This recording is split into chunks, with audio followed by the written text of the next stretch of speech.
Hello friends, welcome to study कर। मैं हूं आपका दोस्त प्रभाकर। आज के इस लेक्चर में हम 17 अप्रैल 2023 के मोस्ट इंपॉर्टेंट करेंट अफेयर्स के क्वेश्चन डिस्कस करने वाले हैं, तो आप इस लेक्चर को लास्ट तक जरूर देखिएगा। आज का पहला क्वेश्चन है, महाराष्ट्र भूषण पुरस्कार 2022 किसे प्रदान किया गया है? तो डॉक्टर अप्पा साहेब धर्माधिकारी को महाराष्ट्र भूषण पुरस्कार 2022 अभी हाल ही में प्रदान किया गया है। और दोस्तों, यह जो सम्मान है यह प्रदान किया है अमित शाह जी ने, जो कि केंद्रीय गृह मंत्री और सहकारिता मंत्री हैं। तो अभी हाल ही में अमित शाह जी महाराष्ट्र के दौरे पर थे और उन्होंने डॉक्टर अप्पा साहेब धर्माधिकारी को महाराष्ट्र भूषण पुरस्कार प्रदान किया है। अप्पा साहेब धर्माधिकारी की बात करें तो वह एक प्रसिद्ध समाज सुधारक हैं और उन्हें 2017 में पद्मश्री से भी सम्मानित किया जा चुका है। महाराष्ट्र भूषण अवार्ड की बात करें दोस्तों, तो यह महाराष्ट्र सरकार के द्वारा दिया जाता है। पहला अवार्ड दिया गया था 1996 में और इसके अंतर्गत 25 लाख रुपए की राशि प्रदान की जाती है। हाल ही में प्रदान किए गए कुछ प्रमुख पुरस्कार डिस्कस करते हैं। कुमार मंगलम बिरला को business leader of the decade award से सम्मानित किया गया है। CR राव को अंतर्राष्ट्रीय सांख्यिकी पुरस्कार दिया गया है। वोलोदिमिर जेलेंस्की, जो कि यूक्रेन के राष्ट्रपति हैं, उन्हें order of the white eagle सम्मान दिया गया है। डॉक्टर नित्या अब्राहम को young urologist of the year चुना गया है। तपोवन, जो कि एक NGO है, इसे चिल्ड्रन चैंपियन अवार्ड दिया गया है। MT वासुदेवन नायर को केरल का सबसे बड़ा सम्मान केरल ज्योति दिया गया है। लुइस ए कैफरेली को एबेल पुरस्कार दिया गया है। एबेल पुरस्कार याद रखिएगा, ये गणित के क्षेत्र में दिया जाता है। बॉम्बे जयश्री को अभी हाल ही में संगीत कलानिधि पुरस्कार से सम्मानित किया गया है। दोस्तों, आप देख रहे हैं 17 अप्रैल 2023 के डेली करंट अफेयर्स के महत्वपूर्ण लेक्चर को, तो आप इसे लास्ट तक देखिएगा। लास्ट में आपसे एक क्वेश्चन पूछा जाएगा जिसका आंसर आपको कमेंट बॉक्स में देना है। चैनल पर अगर आप पहली बार आए हैं तो सब्सक्राइब जरूर कर लें, बेल आइकॉन भी दबा लें, जिससे आपको समय पर सबसे पहले नोटिफिकेशन मिल सकेगा।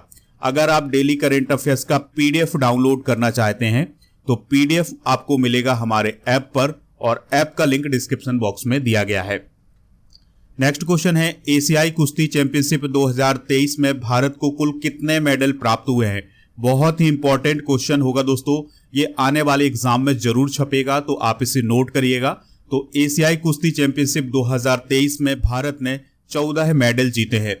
एशियाई कुश्ती चैंपियनशिप का आयोजन कजाकिस्तान की कैपिटल अस्ताना में किया गया था और इसका आयोजन किया गया था 9 से 14 अप्रैल 2023 तक। दोस्तों, इसमें भारत ने कुल मिलाकर के 14 मेडल जीते हुए हैं। इसमें एक गोल्ड मेडल है और 3 सिल्वर मेडल हैं और 10 ब्रॉन्ज मेडल हैं। कजाकिस्तान की बात कर लेते हैं तो यह एक मध्य एशियाई देश है और क्षेत्रफल के हिसाब से दुनिया का यह 9वां सबसे बड़ा देश है और अलमाटी जो है वो कजाकिस्तान का सबसे बड़ा शहर है। दोस्तों, यहाँ पर जितने भी खिलाड़ियों को कौन कौन से मेडल मिले हैं वो डिस्कस करते हैं। तो गोल्ड मेडल मिला है केवल अमन सहरावत को 57 किलो भार वर्ग में, दोस्तों, जिसको हमने अभी हाल ही में करंट अफेयर्स में भी डिस्कस किया हुआ था। सिल्वर मेडल 3 लोगों को मिला है, निशा दहिया, अमित पंघाल और रुपिन गहलावत को। ब्रॉन्ज मेडल की बात करें तो मनीषा भानवाला, विकास दलाल, रितिका हुड्डा, प्रिया मलिक, दीपक मिर्का, सुनील कुमार, नीरज छिकरा, अंशु मलिक, सोनम मलिक और अनिरुद्ध गुलिया। तो दोस्तों, ये ब्रॉन्ज मेडल विजेता है, तो इन सभी को आप नोट कर लें, इसका स्क्रीनशॉट ले लें और दोस्तों इनकी वेट कैटेगरी भी आप नोट कर सकते हैं। यहां पर आप कजाकिस्तान के मैप को देख सकते हैं, एशिया महाद्वीप के अंतर्गत ही आता है और ये जो कजाकिस्तान है ये कभी सोवियत संघ का हिस्सा हुआ करता था। ये आप देख पा रहे हैं, इसकी कैपिटल अस्ताना है और इसके कुछ पड़ोसी देश डिस्कस करते हैं, जैसे उज्बेकिस्तान, किर्गिस्तान और इसके पड़ोसी देशों में चाइना आता है, मंगोलिया आता है और इसका सबसे बड़ा पड़ोसी देश है रसिया। नेक्स्ट क्वेश्चन है, भारत ने किस देश में होने वाले इनी ओचोस 23 युद्ध अभ्यास के लिए फाइटर जेट भेजे हैं? तो दोस्तों, जो इनी ओचोस 23 युद्ध अभ्यास है ये ग्रीस में होने वाला है और इसमें भारत ने अपने फाइटर जेट भेजे हैं और इन फाइटर जेट में सबसे महत्वपूर्ण है सुखोई 30 MKI फाइटर जेट। तो इसको अभी हाल ही में भारत ने हिस्सा लेने के लिए भेजा है। दोस्तों, यह जो युद्धाभ्यास है ये भूमध्य सागर यानी मेडिटेरियन सी में होगा। इसमें भारत और ग्रीस के अलावा America, France, Italy, Jordan, Saudi Arab, Slovenia, Cyprus, Spain जैसे कई देश शामिल होंगे और उनके लड़ाकू विमान भी इसमें शामिल होंगे। यह जो युद्धाभ्यास है यह 18 अप्रैल से 8 मई 2023 तक आयोजित किया जाएगा।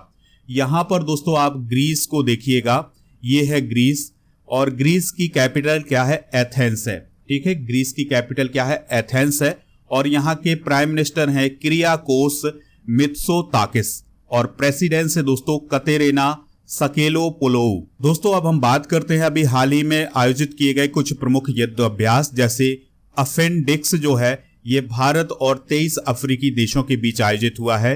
फ्रिंजेक्स जो है भारत और फ्रांस के बीच, कॉन्कर्ड भारत और यूनाइटेड किंगडम के बीच, 13वां बोल्ड कुरुक्षेत्र अभ्यास भारत और सिंगापुर के बीच, ला पेरोस एक बहुराष्ट्रीय युद्धाभ्यास था जिसका अभी हाल ही में आयोजन किया गया है। सिन्यू मैत्री अभ्यास भारत और जापान के बीच, दस्तलिक भारत और उज्बेकिस्तान के बीच, धर्म गार्जियन भारत और जापान के बीच, तर्कस भारत और अमेरिका के बीच, पहला साइक्लोन अभ्यास भारत और मिस्र के बीच, वीर गार्जियन अभ्यास भारत और जापान के बीच और 21वां वरुण अभ्यास भारत और फ्रांस के बीच आयोजित हुआ है। हाथी बचाओ दिवस कब मनाया जाता है, तो हाथी बचाओ दिवस मनाया जाता है 16 अप्रैल को। कब मनाया जाता है दोस्तों, 16 अप्रैल को।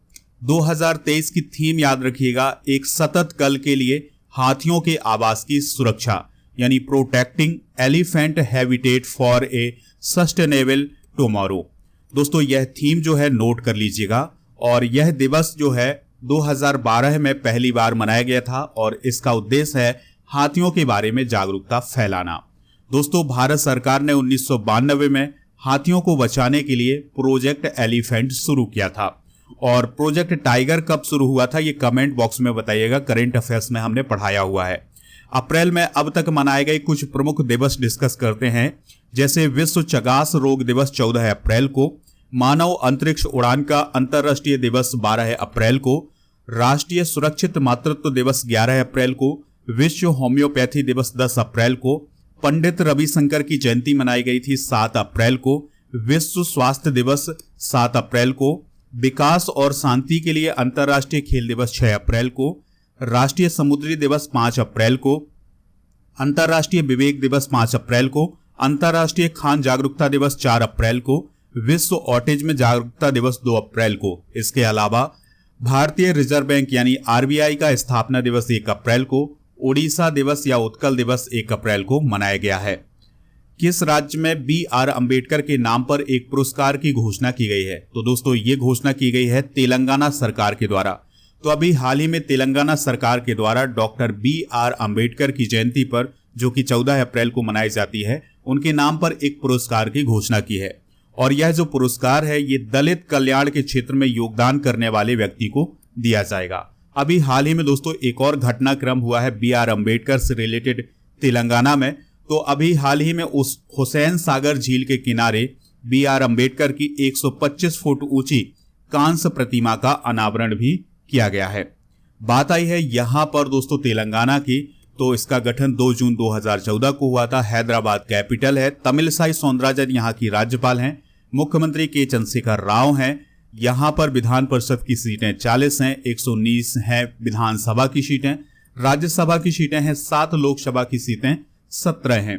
और तेलंगाना की लोकेशन आप ये देख सकते हैं, महाराष्ट्र, कर्नाटक, आंध्र प्रदेश, ओडिशा और छत्तीसगढ़ इसके पड़ोसी राज्य हैं। दोस्तों अगर आप किसी भी एग्जाम की तैयारी कर रहे हैं तो उसके लिए मॉक टेस्ट हमारे ऐप पर उपलब्ध हैं। हिंदी और अंग्रेजी दोनों माध्यम में मॉक टेस्ट हैं, तो आप ज्वाइन कर सकते हैं। ऐप का लिंक डिस्क्रिप्शन बॉक्स में दिया गया है, तो वहां से आप ज्वाइन जरूर करिएगा। और अगर आपको इसमें डिस्काउंट चाहिए तो मेरा कूपन कोड यूज करिएगा PS100, आपको इसमें डिस्काउंट भी मिल जाएगा। अगर आपको ये लेक्चर पसंद आता है तो आप इसे लाइक करें, शेयर करें सभी दोस्तों को सभी सोशल मीडिया प्लेटफॉर्म पर। नेक्स्ट क्वेश्चन है, SCO मिलेट्स फूड फेस्टिवल 2023 का आयोजन कहाँ किया गया है, तो इसका आयोजन मुंबई में किया गया है। दोस्तों इस मिलेट्स फूड फेस्टिवल में SCO के जो सदस्य देश हैं उन देशों के कुक्स यानी रसोइये शामिल हुए थे। ठीक है दोस्तों, और फिर उन्होंने अपनी कला का प्रदर्शन किया है। यहाँ पर भारत साल 2023 के लिए संघाई सहयोग संगठन यानी SCO की अध्यक्षता कर रहा है और अभी हाल ही में भारत सरकार के पर्यटन मंत्रालय ने 9 से 11 फरवरी 2023 तक एससीओ पर्यटन मार्ट का सफलतापूर्वक आयोजन भी किया है। काशी यानी वाराणसी में एससीओ पर्यटन मंत्रियों की 13 से 18 मार्च 2023 तक एक बैठक भी आयोजित की गई थी। बात कर लेते हैं एससीओ की, तो इसे संघाई कोऑपरेशन ऑर्गेनाइजेशन के नाम से जाना जाता है। इसकी स्थापना 2001 में हुई थी। ऑफिशियल लैंग्वेज रसियन और चाइनीज हैं। दोस्तों, बीजिंग में इसका सचिवालय है। कजाकिस्तान, चाइना, किर्गिस्तान, रसिया, तजाकिस्तान, उज्बेकिस्तान, भारत और पाकिस्तान इसके मेंबर हैं। भारत का पहला 3D प्रिंटेड डाकघर कहां स्थापित किया जाएगा? तो यह स्थापित किया जाएगा बेंगलुरु में। तो दोस्तों, बेंगलुरु में 3D प्रिंटिंग आधारित या 3D प्रिंटिंग का तकनीक का उपयोग करके भारत का पहला डाकघर बनाया जाएगा। इसकी लागत होगी 23 लाख रुपए की और दोस्तों यह करीब 1100 वर्ग फीट में फैला होगा। बात आई है यहाँ पर कर्नाटक की, तो इसकी कैपिटल बेंगलुरु है। थावरचंद गहलोत यहाँ के राज्यपाल हैं। मुख्यमंत्री हैं वसुंधरा बोम्मई और इसकी स्थापना 1 नवंबर 1956 को हुई थी। किस राज्य में चिरोवा चंद्र नववर्ष मनाया गया है? तो यह मणिपुर में मनाया गया है। दोस्तों, सजीबू नोंगमा पानवा को मेईतेई चिरोवा के नाम से भी जाना जाता है और यह त्योहार जो है या यह जो उत्सव है ये मेईतेई समुदाय के द्वारा मणिपुर में मनाया जाता है। मणिपुर की बात करें तो अभी यहाँ पर यसोसांग उत्सव भी मनाया गया है और अभी हाल ही में अमित शाह ने मणिपुर में 120 फीट ऊंची पोलो प्रतिमा का उद्घाटन भी किया है। मणिपुर संगाई महोत्सव का अभी हाल ही में आयोजन किया गया है। दोस्तों, भारत के प्रमुख महोत्सव, त्योहार और पर्व डिस्कस करते हैं, जैसे सरहुल त्योहार झारखंड में, ट्यूलिप फेस्टिवल जम्मू कश्मीर में, हॉर्नबिल फेस्टिवल नागालैंड में, हेमिस त्योहार लद्दाख में, सिगमो उत्सव गोवा में, बात्सल मेला नई दिल्ली में, खर्ची पूजा त्रिपुरा में, बोनालू महोत्सव तेलंगाना में मनाया जाता है। 15 अप्रैल को हिमाचल प्रदेश राज्य दिवस मनाया जाता है। इसे राज्य का दर्जा कब दिया गया था? यानी हिमाचल प्रदेश को राज्य का दर्जा कब दिया गया था? 1971 में। दोस्तों, हिमाचल प्रदेश ने साल 1971 में राज्य का दर्जा प्राप्त किया था, लेकिन इसका निर्माण 1948 में ही हो चुका था। हिमाचल प्रदेश 26 जनवरी 1950 को भारत के भाग सी का हिस्सा बना और फिर 1 नवंबर 1956 को एक केंद्र शासित प्रदेश बना और फिर 1971 में यह पूर्ण राज्य बन गया था। वर्तमान में बात करें तो यहाँ के चीफ मिनिस्टर हैं सुखविंदर सिंह सुक्खू, राज्यपाल हैं शिव प्रताप शुक्ल, जिलों की संख्या 12 है, लोकसभा सीटें हैं 4, राज्यसभा सीटें हैं 3, विधानसभा सीटें याद रखिएगा 68 हैं और यहाँ के जो जीआई टैग हैं वो कांगड़ा पेंटिंग, कुल्लू शाल और चंपा रूमाल हैं। नेक्स्ट क्वेश्चन है, कृषि प्रमुख वैज्ञानिकों की 12वीं बैठक कहां आयोजित की जाएगी? तो ये वाराणसी में आयोजित की जाएगी। तो दोस्तों, G20 में कृषि प्रमुख वैज्ञानिकों की 12वीं बैठक 17 से 19 अप्रैल को वाराणसी में होने वाली है। थीम इसकी sustainable agriculture and food system for healthy people and the planet. दोस्तों, बात करें अगर हम G20 की, तो इसकी स्थापना 1999 में हुई थी। इसमें 19 देश और प्लस यूरोपीय यूनियन शामिल है। विश्व की सबसे प्रमुख अर्थव्यवस्थाओं का एक अंतर्राष्ट्रीय मंच है। भारत 2023 में इसकी अध्यक्षता कर रहा है। इससे पहले इसकी अध्यक्षता इंडोनेशिया के द्वारा की गई थी। दोस्तों, अब हम कल के करंट अफेयर्स को रिवाइज करेंगे, फिर आज के जनरल नॉलेज के पिटारे को डिस्कस करेंगे और लास्ट में पूछेंगे क्वेश्चन जिसका आंसर आपको कमेंट बॉक्स में देना है। कल का पहला क्वेश्चन था, B.R. अम्बेडकर की 125 फुट ऊंची कांस्य प्रतिमा का अनावरण कहां किया गया है? हैदराबाद में। बोहाग बिहू फसल उत्सव किस राज्य में मनाया गया है? असम में। Business leader of the decade award से किसे सम्मानित किया गया है? कुमार मंगलम बिरला को। किस देश के वैज्ञानिकों ने यूरेनियम 241 की खोज की है? जापान के। किस वन्यजीव अभ्यारण्य में पहली बार बाघों के फोटोग्राफिक प्रमाण दर्ज किए गए हैं? सुहेलबा वन्यजीव अभ्यारण्य में। एससीओ युवा लेखकों का सम्मेलन कहां आयोजित हुआ है? नई दिल्ली में। किस राज्य में ग्रेजुएशन अब 4 वर्ष का होगा? बिहार में। किस देश में भारत द्वारा बनाए गए बुजी ब्रिज का उद्घाटन किया गया है? मोजाम्बिक में। विश्व कला दिवस कब मनाया जाता है? 15 अप्रैल को। और किस राज्य में ए हेल्प कार्यक्रम की शुरुआत की गई है? उत्तराखंड में। दोस्तों, आज के जनरल नॉलेज के पिटारे में हम डिस्कस करेंगे समिति और आयोग, जैसे एस के धर समिति की स्थापना 1948 में हुई थी और इसने भाषाई प्रांत आयोग का सुझाव दिया था। जेवीपी कमेटी की स्थापना 1948 में हुई थी और इसने राज्यों के पुनर्गठन के लिए भाषाई आधार को खारिज किया था। फजल अली आयोग की स्थापना 1953 में हुई थी और यह राज्यों के पुनर्गठन के लिए जानी जाती है। बलवंत राय मेहता समिति की स्थापना 1957 में हुई थी और यह पंचायती राज्य से संबंधित है और पंचायती राज्य के त्रिस्तरीय सुझाव के लिए जानी जाती है। सरदार स्वर्ण सिंह समिति की स्थापना 1976 में हुई थी। इसमें मौलिक कर्तव्य को शामिल करने का सुझाव दिया गया था। अशोक मेहता समिति 1977 में बनी थी और यह द्विस्तरीय पंचायती राज का सुझाव देता है। LM सिंघवी समिति 1986 में बनी थी और यह पंचायती राज से संबंधित है। सरकारिया आयोग का गठन 1983 में हुआ था और यह केंद्र राज्य संबंधों से रिलेटेड है। काका केलकर आयोग 1953 में बना था और यह प्रथम पिछड़ा वर्ग आयोग से संबंधित है। के संथनम समिति 1962 में बनी थी और यह भ्रष्टाचार विरोधी समिति थी। तो दोस्तों ये है प्रमुख समिति और आयोग, तो इनको आप नोट करिएगा, एग्जाम में पूछे जाते हैं। आज का प्रश्न है हाथी बचाओ दिवस कब मनाया जाता है? जो भी इसका राइट आंसर हो कमेंट बॉक्स में जरूर बताइएगा। PDF डाउनलोड कर लें ऐप से। लेक्चर पसंद आया हो तो लाइक करें, शेयर करें सभी दोस्तों को सभी सोशल मीडिया प्लेटफॉर्म पर। जय हिंद, वंदे मातरम।